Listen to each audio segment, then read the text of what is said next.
இப்படி கேட்கும்போதே நீங்கள் எப்போ ஒருவரை உதாரணமாக எடுத்துக்கொண்டு இவர் நான் பெரியாரை விட பெரியவன் அல்லது பெரியாரை எதிர்ப்பவன் என்று யாராவது தன்னை அடையாளப்படுத்தி கொண்டால் அவர்களையும் பெரியார் தான் ஆட்டி வைக்கிறார் என்று நாம் புரிந்து கொள்ள முடியும். அப்படிப்பட்ட ஒரு அழுத்தமான கட்டடம் இந்த மண்ணில் எழுப்பப்பட்டிருக்கிறது.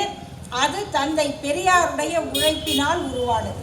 அதற்கு சான்று என்னன்னா, இப்படி கொலை நடக்குது, நமக்கு மனம் பதறுது, எதுக்காக கொல்றாங்கன்னு கேட்குறோம். அதே நேரத்தில் அதை தடுப்பதற்கு கடுமையான சட்டம் நிறைவேற்றப்பட வேண்டும்.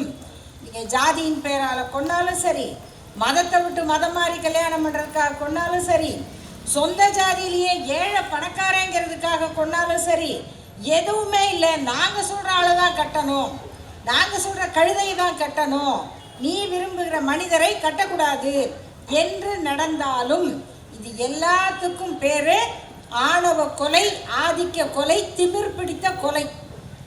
அவற்றை தடுப்பதற்கு சட்டம் வேண்டும் என்று நாம் சொல்கிறோம்.